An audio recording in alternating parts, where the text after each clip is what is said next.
लोकसभा चुनाव 2024 के छठे चरण में 8 राज्यों की 58 सीटों पर शुक्रवार को मतदान हुआ। इसके बाद 1 जून को आखिरी चरण के साथ ही वोटिंग का क्रम संपन्न हो जाएगा। इसके बाद देश को 4 जून को इंतजार रहेगा, जब मतगणना होगी। बीजेपी उम्मीदवार ने कहा, 200 लोगों ने किया हमला, केंद्रीय बल ने बचाई जान। झाटू टुडे में अपने ऊपर हुए हमले पर झारग्राम लोकसभा सीट से बीजेपी उम्मीदवार प्रणत टुडू ने कहा कि हमें कल जानकारी मिली कि मुंगलापोटा में बीजेपी के वोटरों को वोट नहीं डालने दिया जा रहा है। इसी के चलते हम इस इलाके में ये देखने आए थे कि समस्या क्या है। यहाँ करीब 200 लोगों ने हम पर लाठियों, पत्थरों और कुछ हथियारों से हमला किया। अगर केंद्रीय बल वहाँ नहीं होते तो हमारी हत्या हो सकती थी। दुबई के रियल एस्टेट समूह एमआर ग्रुप की कंपनियों पर धोखाधड़ी की शिकायत पर मध्य प्रदेश भूसंपदा विनियामक प्राधिकरण रेरा ने कार्रवाई के आदेश जारी कर दिए हैं। कंपनी की इंदौर स्थित परियोजनाओं के भूखंड के क्रय, विक्रय, हस्तांतरण और अग्रिम राशि लेने पर रोक लगा दी गई है। ये कंपनी दावा करती रही है कि दुनिया की मशहूर बिल्डिंग बुर्ज खलीफा इसी ने बनाई है। भोपाल पुराने शहर के कबाड़ थाना क्षेत्र में शनिवार सुबह 2 मंजिला इमारत में स्थित बेकरी में भीषण आग लग गई।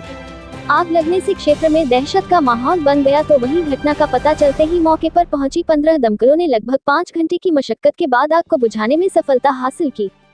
मध्य प्रदेश में हनी ट्रैप मामले में शनिवार को विशेष न्यायालय के समक्ष सुनवाई हुई।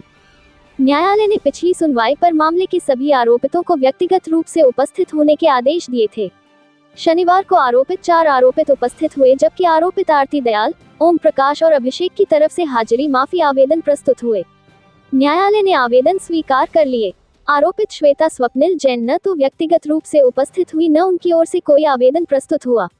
इस पर कोर्ट ने उसका गिरफ्तारी वारंट जारी करते हुए पुलिस को 27 जुलाई से पहले उस गिरफ्तार करने को कहा है। बिहार के रोहतास जिले के डिहरी में आयोजित एक चुनावी रैली को संबोधित करते हुए प्रधानमंत्री नरेंद्र मोदी ने शनिवार को कहा कि कांग्रेस, राजद, इंडी गठबंधन को देश बार बार नकार चुका है। इनके पास विजन नहीं है, इनके पास सिर्फ कंफ्यूजन है। इनकी पूरी राजनीति डरो और डराओ के मंत्र पर चलती है। उन्होंने बिना किसी का नाम लिए राजद के प्रमुख लालू यादव के परिवार को चेतावनी देते हुए कहा कि जिन्होंने बिहार के गरीबों को लूटकर नौकरी के बदले जमीन लिखवाई, कान खोल के सुन लो, उनका भी जेल जाने का काउंटडाउन शुरू हो चुका है। कांग्रेस नेता पवन खेड़ा ने प्रधानमंत्री नरेंद्र मोदी को लेकर एक बार फिर से विवादित बयान दिया है। एक वीडियो जारी कर उन्होंने कहा कि पीएम मोदी अब थक चुके हैं, बीमार हैं, उन्हें इलाज की जरूरत है। इंडी गठबंधन वोट बैंक के लिए मुजरा भी करना चाहता है। पीएम मोदी के इस बयान पर पवन खेड़ा ने कहा कि समझ नहीं आ रहा है कि पीएम मोदी की एक बार फिर जुबान फिसली है या कुछ और बात है। समझ ही नहीं आ रहा है कि क्या कहें। उन्होंने कहा कि शायद उनकी आदत धूप में जाकर प्रचार करने की नहीं है। हरियाणा की राजनीति में एक प्रमुख व्यक्ति, निर्दलीय विधायक राकेश दौलताबाद का 44 वर्ष की आयु में निधन हो गया। उनके निधन से राज्य विधानसभा में 87 सदस्य रह गए हैं, जिससे भाजपा का बहुमत प्रभावित होगा। मध्य प्रदेश के सीधी में छात्राओं के साथ दुष्कर्म मामले में अब प्रशासन नींद से जागा है।